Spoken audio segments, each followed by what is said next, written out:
In 1840, amidst the fertile lands and close-knit villages of the Ashanti Empire, Asantewaa was born in the quiet town of Besize. Her childhood, though unremarkable to the casual observer, was steeped in the rhythms of the land and the traditions of her people.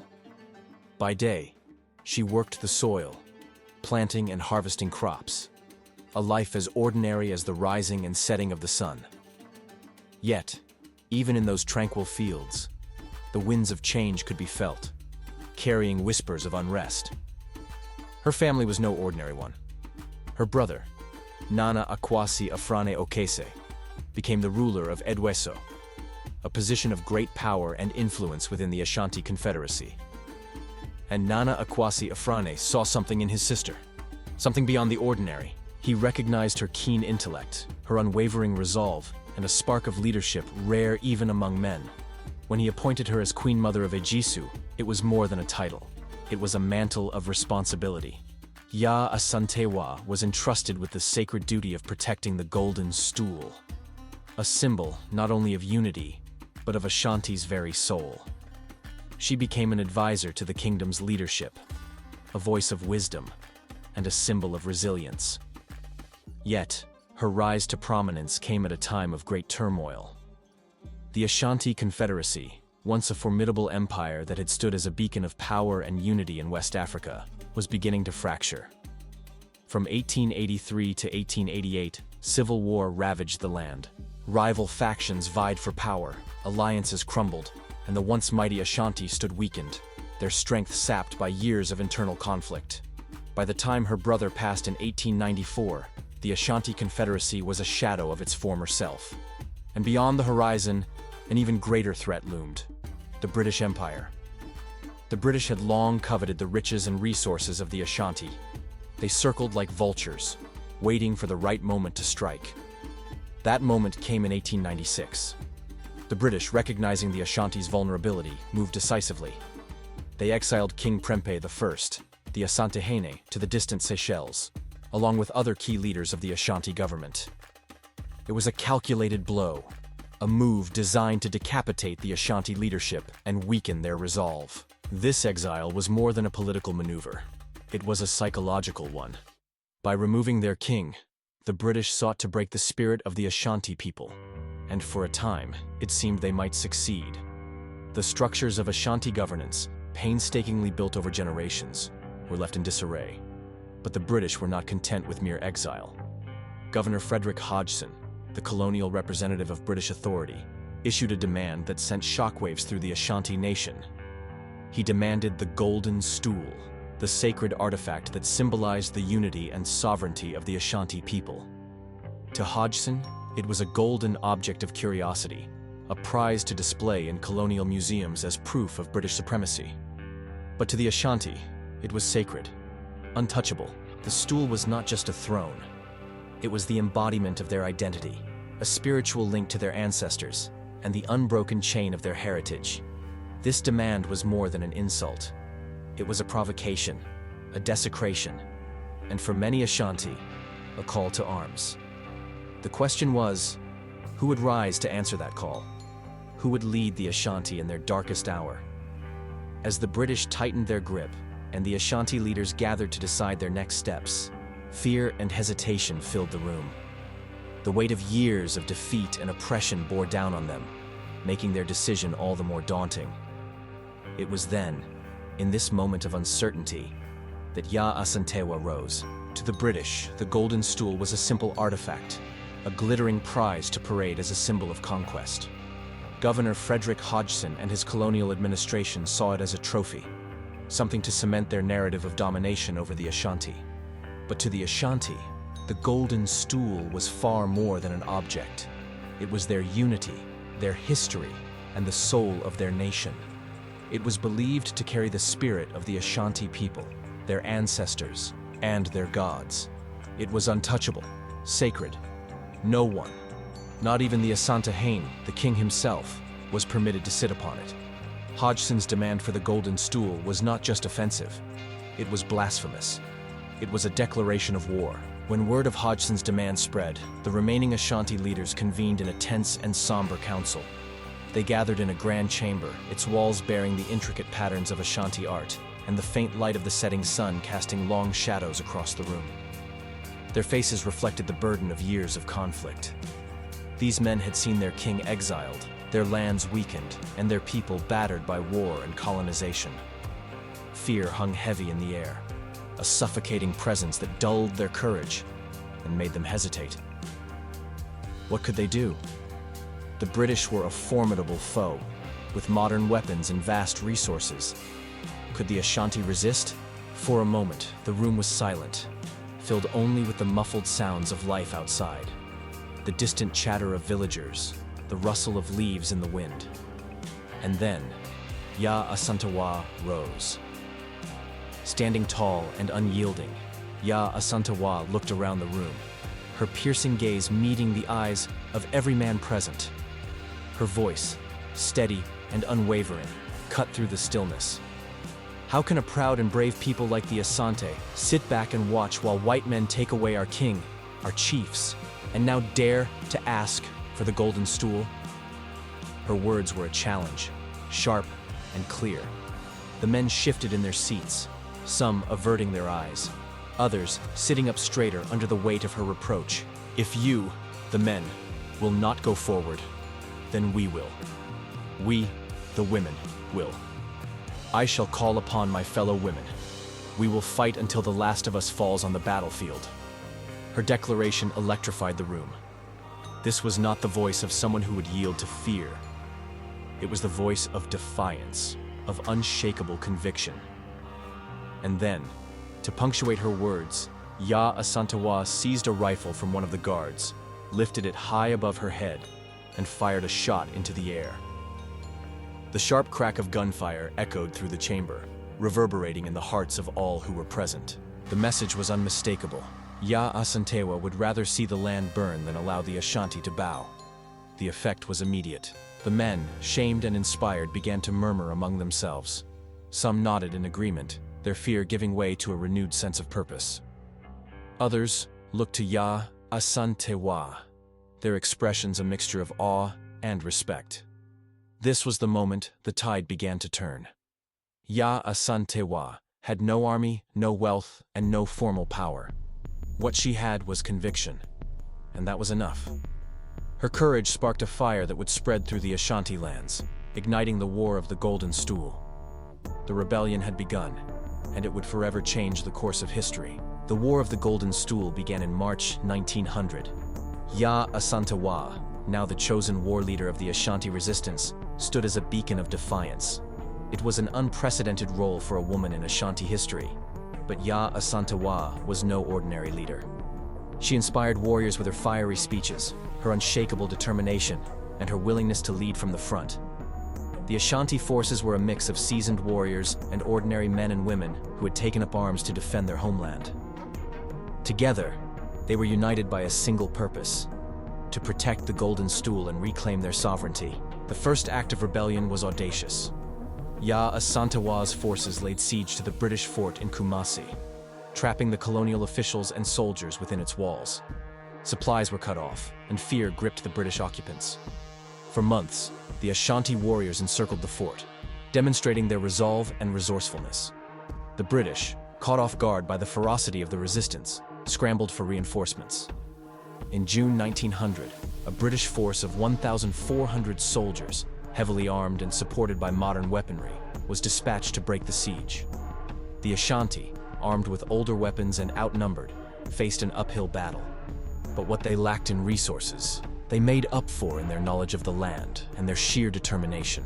The dense forests of the Ashanti kingdom became a battlefield. The warriors used guerrilla tactics, striking swiftly and melting back into the trees. They ambushed supply lines, disrupted communication, and harried the British at every turn. Asantewaa herself was often seen at the heart of the action, rallying her troops, issuing commands, and refusing to retreat even in the face of overwhelming odds. Her presence on the battlefield was a symbol of hope and defiance. But war is unforgiving. The fighting was brutal and relentless, lasting 6 grueling months. Over 2,000 Ashanti warriors gave their lives in defense of their homeland. On the British side, nearly 1,000 soldiers fell.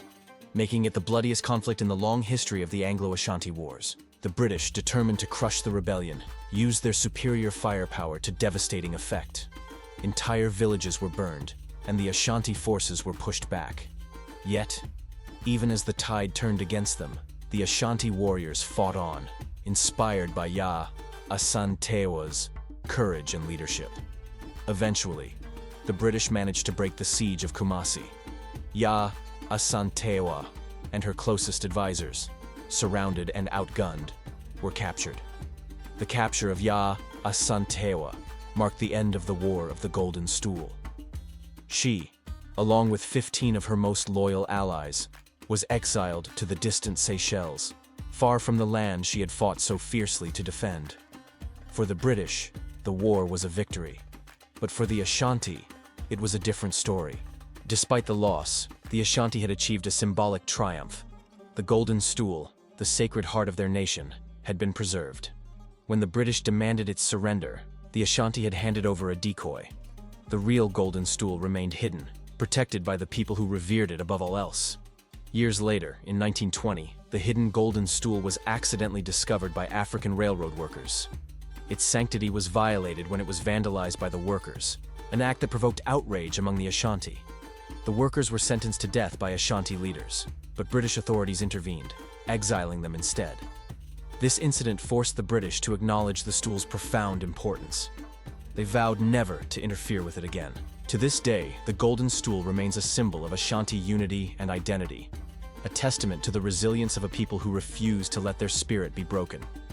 As for Asantewaa, she spent the rest of her life in exile, passing away on October 17, 1921. She never saw her homeland again, but her legacy lived on. 3 years after her death, King Prempeh I ensured that her remains, along with those of other exiled Ashanti leaders, were returned to the Ashanti for a royal burial. Her dream of an independent Ashanti was realized decades later. On March 6, 1957, the Ashanti Protectorate became part of an independent Ghana, the first African nation in West Africa to achieve this milestone. The War of the Golden Stool was not just a battle over land or power. It was a fight for dignity, identity, and freedom. And at its heart was Asantewaa, a woman who refused to bow, a leader who inspired a nation, and a warrior whose legacy still resonates today. So, when you hear the name Asantewaa, remember this. She was not just a queen. She was a force of resistance, a symbol of resilience, and a testament to the power of one voice to change the course of history. The rebellion had been quelled. The Ashanti's resistance, fierce and unyielding as it was, could not overcome the sheer military might of the British Empire. But even in the shadow of defeat, a quiet victory was won. The Golden Stool, the sacred heart of the Ashanti people, was never surrendered. For the Ashanti, this act of preservation was a triumph. It was a message to the world and to future generations. Their spirit could not be broken, and their identity could not be erased. But the Golden Stool's story did not end there. Today, the Golden Stool remains a vital part of the Ashanti tradition. It is still used in the coronation of the Asantehene, the Ashanti king, and continues to symbolize the unity and resilience of the Ashanti nation. For Asantewaa, yet even in death, she was not forgotten. And her people honor her as a hero, a warrior, and a mother of their nation. The legacy of Asantewaa and the War of the Golden Stool endures to this day. Though the rebellion was lost, its spirit lived on, fueling the dreams of independence for the Ashanti and the Gold Coast. Decades later, on March 6, 1957, her dream became a reality. The Ashanti Protectorate joined the newly independent Ghana, the first African nation in West Africa to achieve independence. Asantewaa's defiance, courage, and unwavering belief in her people's strength became the foundation upon which this victory was built. Her story continues to inspire not only Ashanti, but people around the world who fight for freedom, justice, and dignity. And so, the Golden Stool remains untarnished, and Asantewaa's name echoes through history as a symbol of resistance and resilience. She was not just a queen, not just a warrior. She was a force of nature, a testament to the power of conviction and the unyielding strength of a people determined to protect their heritage. Let her story remind us all that the fight for dignity and identity is never in vain. Years later, though Asantewaa did not live to see it, her dream of independence was realized. A newly independent Ghana, the first African nation in West Africa to achieve independence from colonial rule. Her courage and defiance, her unyielding belief in the strength of her people, became cornerstones of this victory. Ghana's independence was not just a political milestone. It was a testament to the resilience of a people who had refused to let their identity be erased. For the Ashanti, the legacy of Asantewaa is woven into their history. She is remembered as the warrior queen who dared to stand against an empire, who rallied her people not just with weapons, but with her words, her resolve, and her unshakable belief in their sovereignty.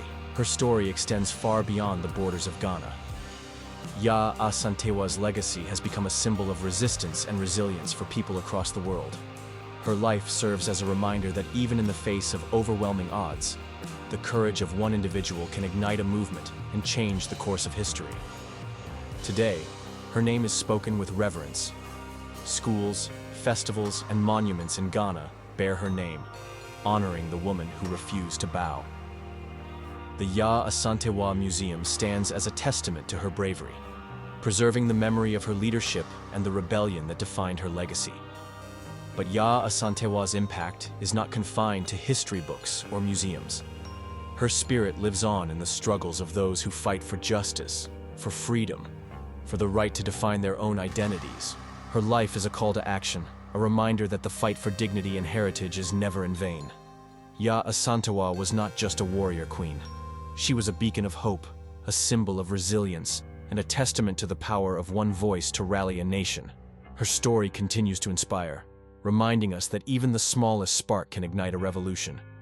And so, her name endures, a name that carries the weight of defiance, courage, and unbreakable strength. Asantewaa, the queen who fought for her people, the woman who lit the flame of resistance, and the enduring symbol of a nation's soul. Today, Asantewaa's legacy is immortalized in song, literature, and monuments. She is celebrated not just as a warrior queen, but as a symbol of resilience and empowerment. Her story reminds us that courage is not bound by gender, and leadership is not confined to titles. It is about rising to the moment, no matter the cost, and inspiring others to do the same. This is more than history. This is the story of a queen who dared to defy an empire, and her voice, her spirit, her courage echoes still. But Asantewaa's legacy is not just found in the annals of history. It thrives in the cultural, social, and political fabric of Ghana and beyond. She is more than a warrior queen of the past. She is a symbol of resilience, a testament to the power of determination, and an enduring figure who continues to inspire movements for freedom and justice. Her memory lives on in the hearts of the Ashanti people and in the traditions they hold sacred. The golden stool, the very symbol she fought to protect, remains untouched by colonial hands, a testament to her success, even in the face of overwhelming odds. Today, it continues to symbolize unity and sovereignty, holding its place of honor in the Ashanti kingdom. What makes Asantewaa's story even more remarkable is her understanding of the vital role of women in society. In Ashanti culture, lineage is traced through the mother, emphasizing the centrality of women in preserving identity and heritage. As Queen Mother, Asantewaa wasn't just a political figure. She was a matriarch, a protector, and an educator. Her call for women to rise alongside men during the war wasn't just a rallying cry, it was a revolutionary act. She challenged the deeply ingrained gender roles of her time, proving that leadership and bravery are not determined by gender, but by the strength of one's convictions. The Ashanti political system, with its complementary roles for male and female leaders, reflects this balance. It is a system where women, like Asantewaa, could wield power, influence decisions, and even shape the course of wars. This cultural foundation made her rise to leadership both possible and powerful. Impact on Asantewaa's life extends far beyond the battlefield.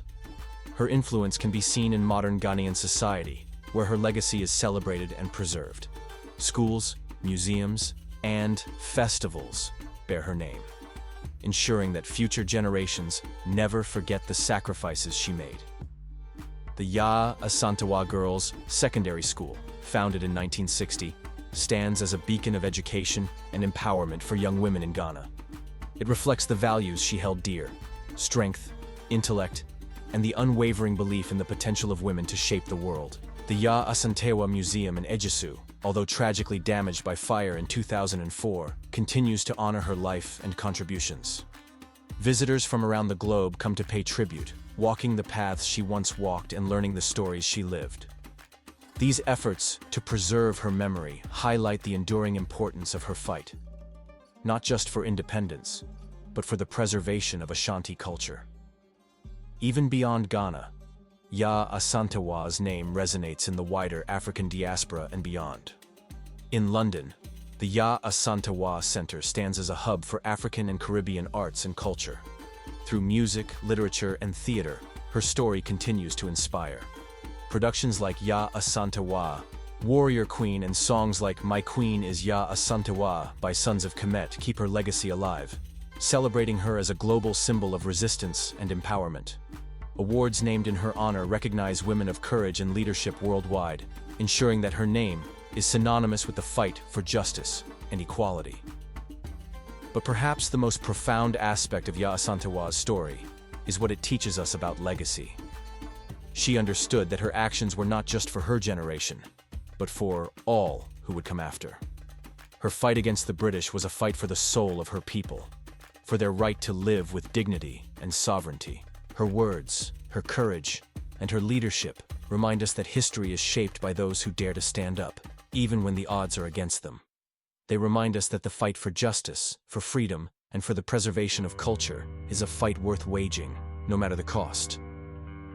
Today, as we reflect on Asantewaa's life, we see more than a historical figure. We see a timeless symbol of hope and strength.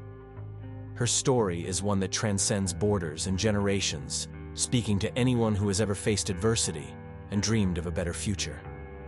Let us carry her legacy forward, not just as a memory, but as a call to action.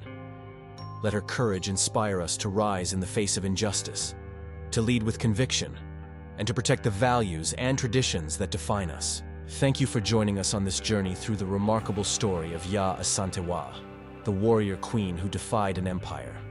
Her legacy is not just a chapter in history, it's a reminder of the resilience, courage, and unyielding spirit that lives within us all. If you've enjoyed this deep dive into history, there's more waiting for you.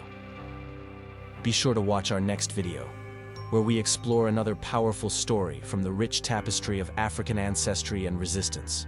And don't forget, your support helps keep these stories alive.